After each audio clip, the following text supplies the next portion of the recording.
Have you ever wondered how your life would look if you were born into another family?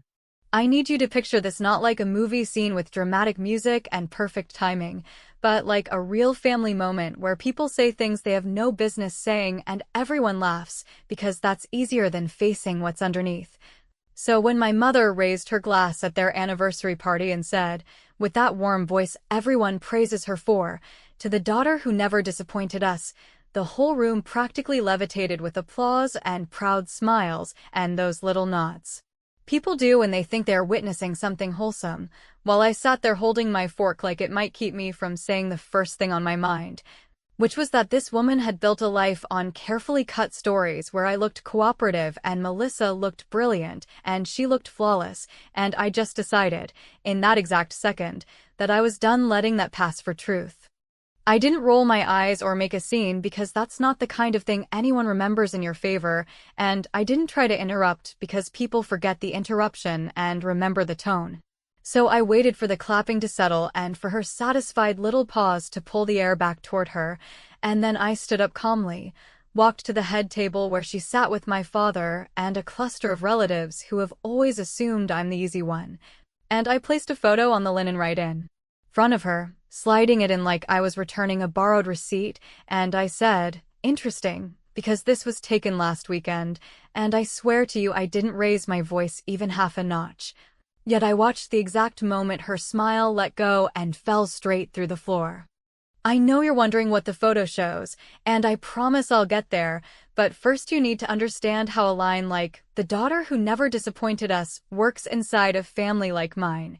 Because it sounds like praise until you've lived inside the subtext for years, and you hear the part that isn't being said, which is that I never disappointed them because I never demanded anything, never insisted on being seen, never made them choose between me and the performance they put on for everyone else, and I guess you could say I earned that reputation by keeping the peace, but I would say I learned the hard way that keeping the peace is just another way of keeping their stories intact, and after a certain point it starts to taste like dust.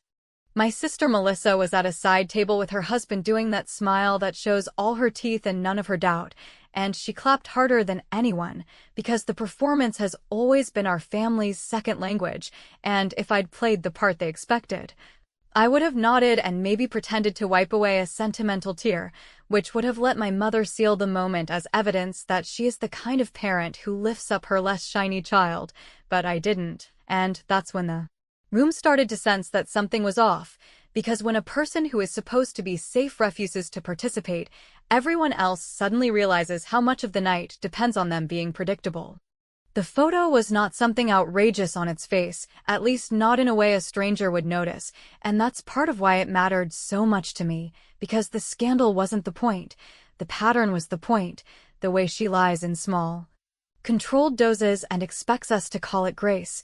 The way she tells people she is volunteering or visiting a friend or doing something noble, and maybe sometimes that's true, but last weekend it wasn't, and I had the proof in my hand, not because I hired anyone or stalked anyone or did something messy, but because I got tired of being gaslit by a person who tells everyone she adores honesty while changing the subject anytime honesty shows up uninvited. When I said this was taken last weekend, my father's first reaction was confusion, not anger, because he is a good man who would rather fix a faucet than a fact, and he reached for the photo like it might explain itself if he looked hard enough.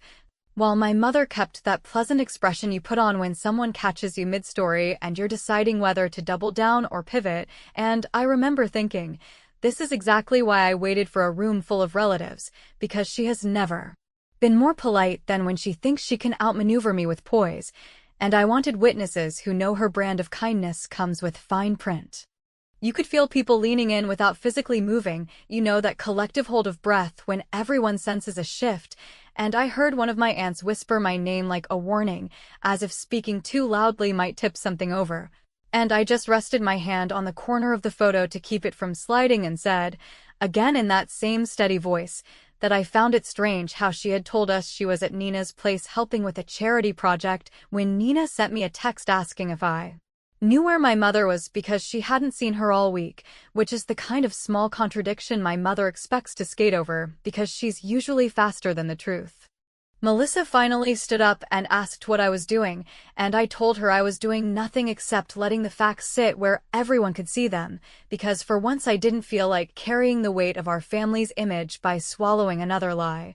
And Melissa rolled her eyes like I was being dramatic, and that's when two cousins who never take my side spoke up to say maybe we should at least look at the photo before deciding I was out of line, and honestly, that alone felt like a tiny crack in the wall I've been pushing against for years. My mother tried to make a joke about candid pictures and unflattering angles, which would usually land because she's charming and people want to be charmed, but the joke didn't find purchase. And she finally glanced down and saw the image she wasn't supposed to see in public, and she went very still in that way she does when she needs a new story fast, and for the first time in a long time I didn't rush in to give her one. I didn't say we should talk later or that this was not the time, I just let the silence do the work she's made me do my whole life. I could tell you exactly who else is in that photo and exactly why it blows up the careful little fable she's been feeding everyone, but I'm not going to hand it over that easily. Because dragging a secret into the light works better when people have a minute to realize the cost of pretending they didn't see it, and I wanted her to feel that, and I wanted the room to feel it too, so I slid the photo a little closer. I took my seat again. And I said, if this is what not disappointing you looks like, maybe you should be more specific. And then I picked up my fork and waited while my mother tried to decide whether she would lie again, admit anything, or do the one thing she has never done in front of me, which is tell the truth with no spin at all. If you want to understand why I slid that photo onto the table without raising my voice, you have to understand how I ended up holding it in the first place.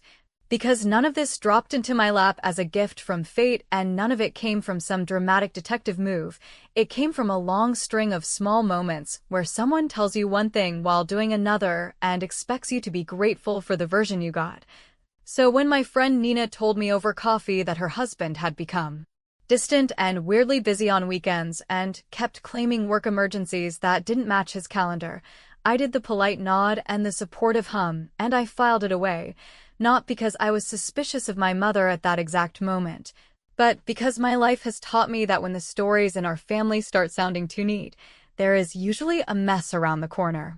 A week later, my mother told me she would be at Nina's place on Saturday to help assemble donation bags for a charity drive, and she was very clear about it in that rehearsed way she has when she wants her alibi to sound generous.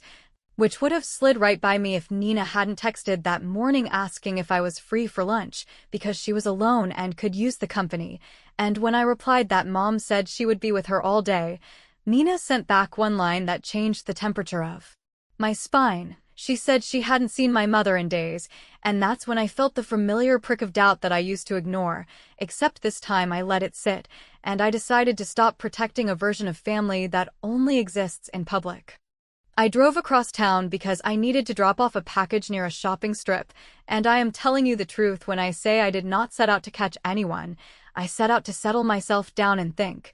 And that is when I saw my mother sitting across from Nina's husband in a place they would never pick if they wanted the world to know they were meeting.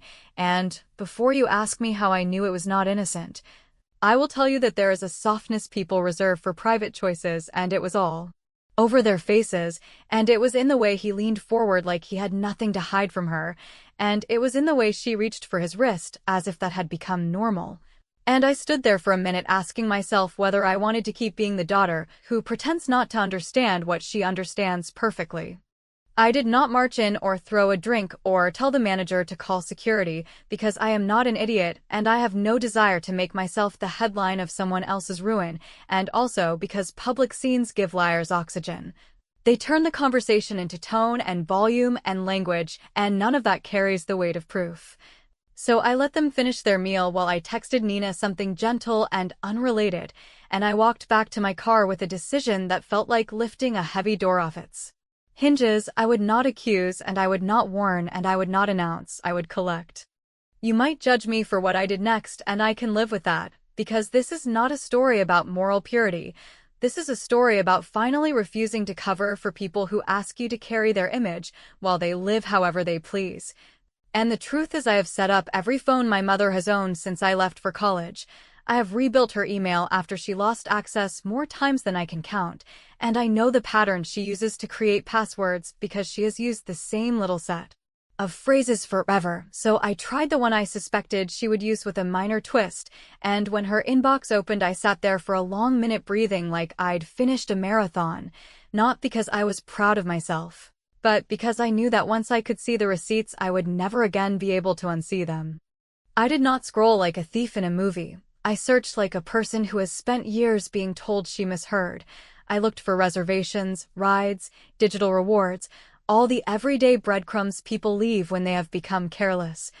And by the time sunset rolled around, I had a neat little folder with confirmations for weekend meetups that did not match the stories she told my father, and I had a ride receipt that ended in the same neighborhood where Nina's husband works, and I had a calendar invite labeled with a fake volunteer event that overlapped perfectly with a dinner for two, and I felt the strangest mix of sadness and relief. Sadness, because the woman who told me to be honest had built herself a maze, and relief because the gaslighting finally had edges I could hold. I did not call my mother, I did not call my father, and I did not tell Nina, because if you blow the whistle too early the guilty regroup and rewrite, and I wanted something better than an argument about perceptions. I wanted the kind of proof that speaks even when the room is hostile, so I set up a simple rule in that inbox that forwarded any reservation or ride receipt with the right keywords to an account I control, and then I waited. And as I waited, I kept showing up to family dinners and letting my mother make her little digs about my career and my choices, and I smiled in that way people hate because it gives them nothing to push against. And I practice being patient because the only thing worse than confronting a liar is doing it when they can still wiggle free. The first small act of revenge came sooner than I expected, and it did not involve fireworks or speeches. It involved a quiet cancellation of a night she had planned. Because a confirmation landed in my folder for a reservation under a silly fake name at the same place I had seen her with him, and I took that email.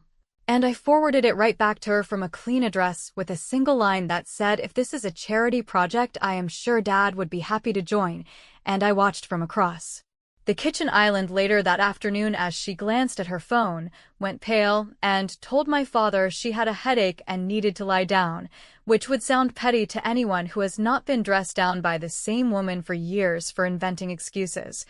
But to me it felt like the first time the ground tilted in my direction, because I had not screamed or accused or begged. I had simply held up a mirror, and I made her cancel her own lie. You can call that petty, you can call it invasive, you can say I should have marched straight to my father and dumped everything on the table, and on another day, maybe I would agree with you.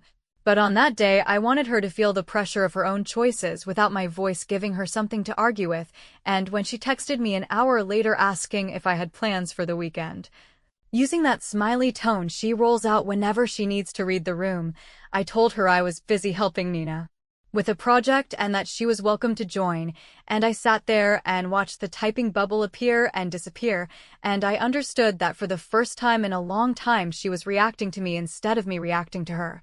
Which is a small revenge if you measure it by volume, and a major one if you measure it by control.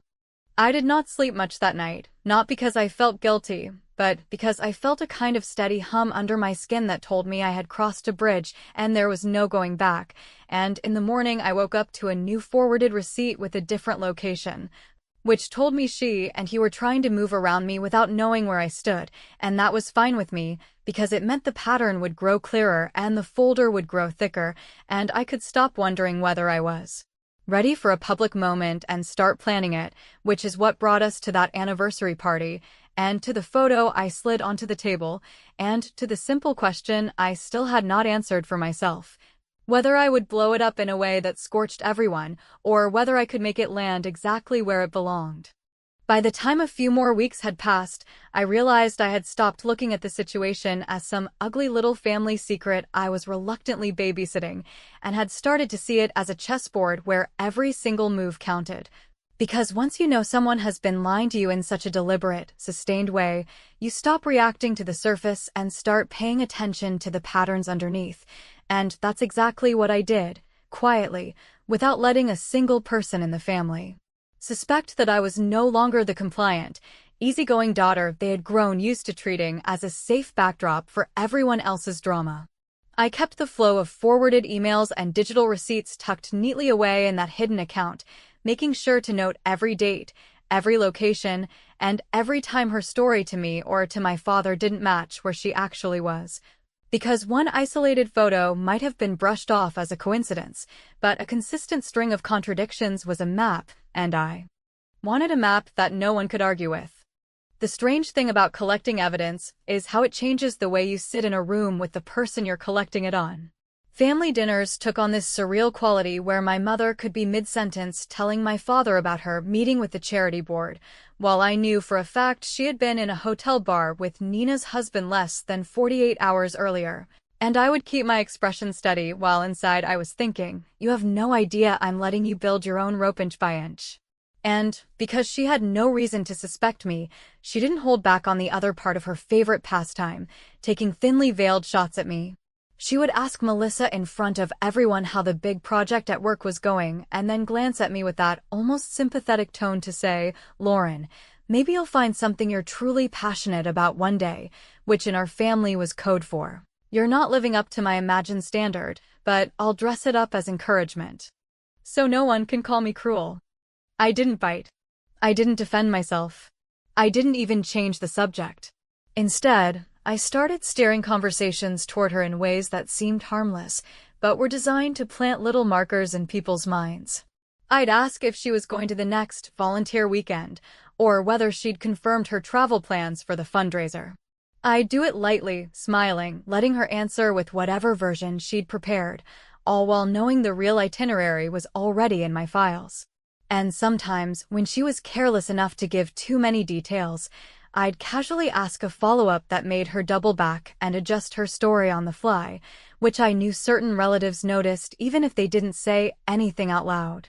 It was around this time that the most important piece of evidence fell into place, a single, crystal-clear photo sent to me by a contact I didn't even have to ask for it. A friend of mine who works at one of the restaurants she frequented happened to spot her with him, and, because they know our family dynamic from years of casual gossip, they snapped the picture without hesitation and sent it to me with a one-line message. You might want this. The image was perfect not because it showed anything explicit, but because it was unmistakable. No awkward angles, no room for claiming it was someone else. My mother, leaning in, laughing, her hand on his arm in a way that made the context undeniable to anyone who saw it. It was the photo I eventually placed on the table at the anniversary party, but even in that moment, I knew it was too valuable to use right away. I began to think in terms of timing rather than content. Dropping the photo out of nowhere would have shocked people, yes, but it wouldn't have had the layered impact I wanted. I needed the reveal to happen at a moment where it would rewrite the entire narrative in the room, and for that, I had to keep building tension. So I played the part of the loyal daughter, the one who showed up to events, smiled in family photos, and offered to help with party planning for the anniversary itself. If she noticed that my offers to help were uncharacteristic, she didn't let on, probably because having me involved made her feel more in control. What she didn't realize was that every detail I learned about the party, who would be there, how the speeches would be structured, where people would be seated, was feeding into my eventual plan. I also started quietly strengthening my position in the family so that when the reveal happened, it wouldn't look like an unprovoked attack. I made a point of checking in on certain relatives I usually kept at a distance, offering help with errands, or just showing up to lend a hand with small things. Not because I suddenly wanted to be their favorite niece or cousin, but because I wanted their most recent memory of me to be positive. People are less likely to dismiss your truth as malicious if they've just experienced you as helpful and steady. I was essentially laying social groundwork so that when the storm hit, I wouldn't be standing alone in it. It's funny, the closer I got to being ready, the more she seemed to relax. Maybe she thought the absence of confrontation meant she was safe. Maybe she assumed I was still the version of me who lets things slide to keep the peace. Either way, she had no idea that I was past the point of ever letting this go. I started imagining the moment in detail, how the room would react, the exact beat of silence after I spoke, the way her face would shift when she realized not only what I had, but that I'd chosen the most public and irreversible moment to use it.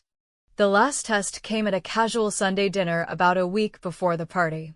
She made some snide comment about how some people in the family didn't understand the meaning of commitment, aimed directly at me, and I just smiled and asked if she was excited for the anniversary next week. She lit up, talking about the speeches, about how Melissa would be helping her finalize the guest list, about how she couldn't wait to see everyone's faces when she and Dad took the floor together. I remember thinking, enjoy that picture in your head, because it's about to be replaced by one you can never erase.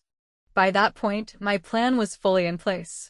The photo was printed and tucked away where I could reach it easily during the party without making a show of retrieving it. Copies of the digital file were sitting in 2 separate email accounts in case anyone tried to claim I'd doctored it after the fact. I had my lines ready, short, direct, impossible to misquote.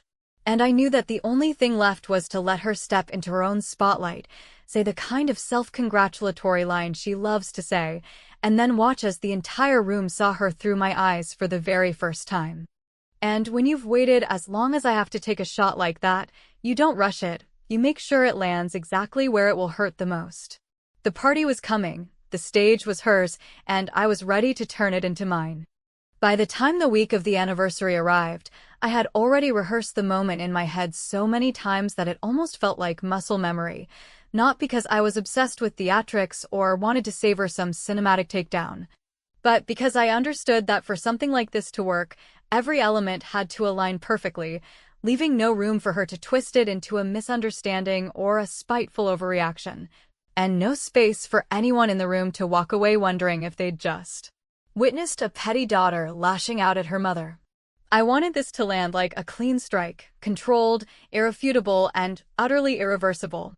The first thing I did was make sure I knew exactly who was going to be there. My mother had been buzzing for weeks about the guest list, parading names as if she was personally curating a once-in-a-lifetime gathering, and while she thought I was listening with polite detachment, I was mentally cataloging who would be in the room, who carried influence in the family, and who was inclined to gossip beyond our bloodline. I didn't need every guest to turn against her. I only needed enough voices to repeat the story with the same tone of certainty I had cultivated in myself. I also knew the presence of certain relatives, the ones she tries hardest to impress, would make her work overtime to maintain her perfect hostess composure, which would only make the reveal more jarring when it broke through her facade. I made quiet arrangements to position myself where I needed to be during the party, not by making obvious requests, but by volunteering to help, in ways that naturally placed me near the head table and within easy walking distance of her when the speeches began. If I had learned anything in years of family politics, it was that proximity determines power in moments of chaos. If you're close enough to deliver your message directly without crossing a room, you own the space before anyone else can redirect it. I had also rehearsed the physical motion of sliding the photo onto the table, not because I wanted it to be dramatic, but because I wanted it to be smooth and unhurried, the kind of movement that says, I am not flustered, I am not guessing, I am certain. The next layer was ensuring the evidence could not vanish.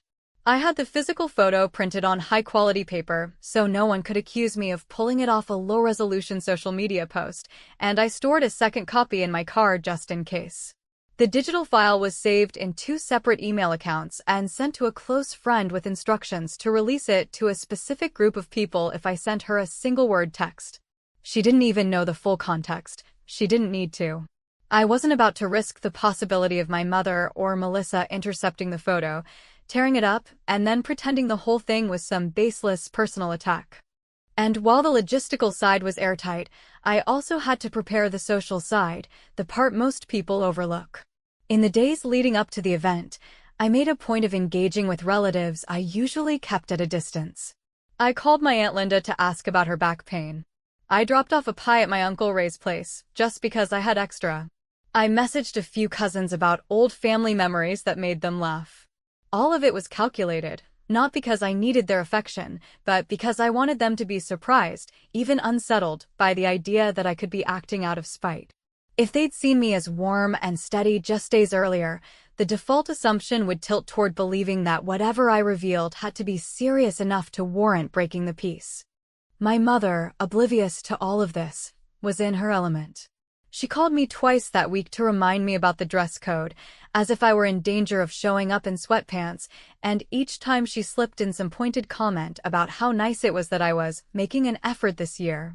It was the kind of sugar-coated jab she has mastered, the ones that carry just enough sting to remind you of your place without giving you anything concrete to push back on. I let them pass without reaction because I wanted her to walk into that party completely certain that she was still the one holding the reins. The day before the anniversary, I drove past the venue just to get a feel for the layout. I wanted to know how sound carried in the main hall, where the tables were positioned, how close the bar was to the head table, and how easily people could drift in and out without disrupting the speeches. I even checked the lighting, not because I cared about how I would look, but because I wanted to be sure the photo would be clearly visible when I laid it down. I didn't want anyone squinting and asking, "Who is that?"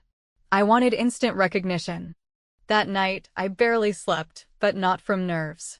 It was a strange calm, the kind you feel when you've already lived through the moment so many times in your head that the real thing feels inevitable. I kept thinking about the years of quiet digs, the way she had painted herself as the moral center of the family, the countless times I had chosen not to challenge her because the fallout seemed worse than the lie itself. And I knew that the reason this moment mattered wasn't just about her affair with Nina's husband. It was about stripping away the power she had always held over the narrative. About finally making sure everyone saw the version of her I had been dealing with my whole life. The morning of the party, I went through my routine as if it were any other family event. I answered texts from Melissa about table decor with short, agreeable replies. I ignored a last-minute voicemail from my mother reminding me to smile big for the photographers. And I tucked the photo into my clutch along with my lipstick and keys, feeling its edges every so often just to remind myself it was there. It wasn't about reassurance, it was about readiness. Walking into the venue that evening, I could feel the room buzzing with that particular kind of energy families get when everyone is on their best behavior for the sake of appearances. People hugged too tightly, laughed a little louder than usual, and complimented things they didn't actually like. I moved through the crowd with practiced ease, greeting people, making small talk, accepting drinks I barely sipped. And all the while, I kept my eyes on the head table, noting how relaxed my mother looked, how she thrived under the glow of admiration. As the evening went on and the program shifted toward speeches, I positioned myself exactly where I had planned, close enough to the head table to walk over without weaving through a crowd, far enough that my approach would still catch attention. I knew her toast was coming. She had rehearsed it with Melissa earlier in the week, completely unaware that the moment she had built up in her mind as her triumphant address would become the moment her image cracked in front of everyone she valued. When the MC called my parents up for their anniversary toast, I took a slow breath and felt the photo pressing against my palm inside my clutch. This was it, the window I had been building toward for months. She took the microphone, smiled that polished smile, and began speaking, her voice warm and controlled. And I stood there listening, waiting for the exact line I knew she wouldn't be able to resist saying, the one that would hand me the opening I had been saving like a loaded card in my back pocket. It came, just as I knew it would, and I felt the entire room lean toward her words. I stayed still for a moment longer, letting her own confidence carry her forward, completely unaware that she was about to step directly into the trap I had been setting from the day I saw her in that restaurant. The only thing left was to take my first step toward the table. When I took the first step toward the head table, I already knew that I was not going to raise my voice or point a finger or perform anything that could be turned against me later. Because the whole point of the plan was to let the facts sit where everyone could see them, and to let my mother feel what it is like when her version of events is no longer the only one in circulation. So when she reached the end of her warm little speech and slipped in that line about, to the daughter who never disappointed us, I did exactly what I promised myself I would do. I walked up, I slid the photo onto the linen as if I were returning a receipt someone left behind, and I said, calm and even, that this was taken last weekend. And then I stepped back half a pace and watched the energy in the room tilt like a table with one bad leg. There is a silence families reserve for moments when the script breaks, and that silence arrived fast, because anyone who knows us knows Nina and knows Tom, and knows the way my mother likes to claim charity projects as her weekend sanctuary.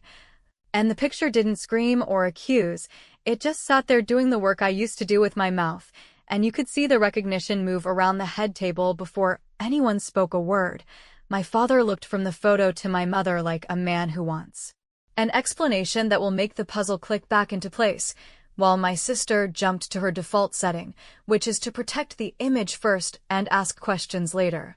And she started in with a gentle scolding about how I always pick the worst possible time to bring up sensitive things, which made two cousins turn their heads at the same moment because, frankly, they know me and they know that I only pick times like this when I want there to be witnesses. I did not argue with Melissa.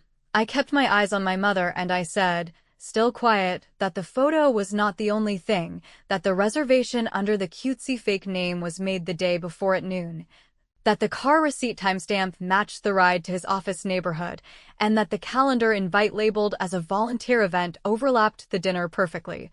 And I said all of that not to punish her with detail, but to make it clear there was no misunderstanding to hide behind, and before she could decide which story to try on, I added that copies of the same evidence had just been delivered to the family email list and to my father's inbox so that no one would need to pass anything around or worry about a single print being torn in half. Phones buzzed in pockets and purses the way a room coughs when it is trying not to cough, and for a moment my mother looked like she might laugh it off, which is her favorite escape hatch, the "oh come on, it is not that serious" tone that has bailed her out 100 times.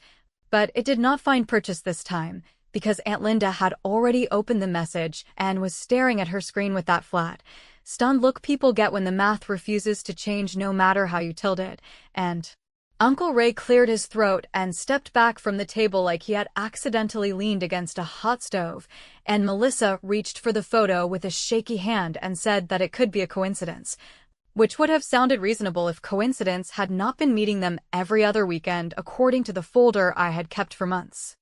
I did not gloat and I did not lecture. I said that I was not here to ruin their party, that if anything was ruined it was not by me, and that I had already sent the same package to Nina because she deserved not to think she was losing her mind. And when Melissa told me I was out of line, I told her that pretending not to know has been the family hobby and I had officially quit.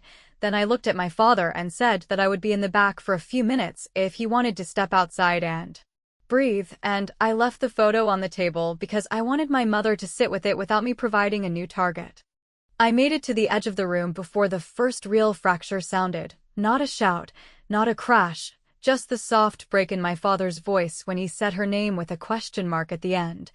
And I stood near the service door and listened to the murmurs ripple across the room while I counted slow breaths and reminded myself that second-guessing now would be a gift to the very person who had counted on my second-guessing for years, and by the time I turned back, Melissa was on damage control with a shaky smile. My mother was sitting very straight with her hands folded over nothing, and a few relatives were scrolling through the email thread like jurors who already know the verdict but want to honor the process. Tom did what men like Tom tend to do. He tried to call, then tried to text, then tried to perform calm logic over the phone to someone who had already moved past logic and into clarity, because while the room was still shifting, Nina was receiving the same package on her couch, and by the time I reached the bar to ask for water, her sister had called the venue to ask whether Nina should come by or whether she should meet Tom at the house with a locksmith, and none of that needed my commentary, because all the commentary had been embedded inside the timestamps months ago. My mother finally stood up and asked for the microphone back with that steady hostess tone that has fooled strangers for decades, and she started to say something about private matters not belonging in public spaces, which would have been elegant if she had not spent her life using public spaces to build her private myth, and I walked a few steps closer and told her I agreed, that private matters are exactly that, but that she had made our private relationship a public performance long before tonight, and I was simply declining to play my assigned role, and then I did the one thing I had promised myself I would do to keep this from turning into a screaming match. I stopped talking first and let the silence carry the weight. The rest did not happen all at once like a dramatic montage. It happened the way real consequences arrive, in steady pieces that cannot be reassembled into the old shape. Because my father left the stage without finishing the toast and sat with me for a minute in the side hallway and said he did not know what would happen next, but he was grateful I had not shouted. And when he asked if the evidence had been manipulated, I told him he could forward the folder to anyone he trusted to check, and he nodded like a man who wanted there to be one clean thing in a messy moment and had just found it. And when he stood up, he asked me if I would ride home with him later, which is the gentlest sentence he has ever used to choose me over the show. There were apologies from my mother that did not contain the word sorry. There were sideways looks from relatives who had enjoyed believing in her more than they enjoyed believing me. And there was Melissa, who told me in a tight whisper that I had humiliated our family, and I told her that the humiliation did not start tonight and that I was done mopping it up, and that if she wanted to be angry at someone, she could start with the person who lied the most. And then I let her walk away because I am finished explaining myself to people who only hear me when I say what they want to hear. Here is the part that I think about when I wonder whether I went too far and then decide I did not. The win was not the photo. The win was not the gasps or the phones buzzing or even Nina deciding that she was done being deceived. The win was the exact second my mother reached for a new story and found none. The second she realized the room would not carry it for her anymore. And the second my father looked at me like I was not the fragile peacekeeper, but an adult who had finally put the truth on the table and walked away without demanding thanks. I do not know what they will do with their marriage, and I do not know whether Melissa will forgive me this year or any year after, and I am not going to pretend that the fallout will be tidy. But I do know that the weight I set down in that room is not coming back onto my shoulders, and I know that when I said interesting, because this was taken last weekend, I was not just talking to my mother, I was talking to the entire system that made me small. And for once, it hurt me, and if some people want to call that ruthless, they can, because what I call it is finally, and what it felt like was checkmate.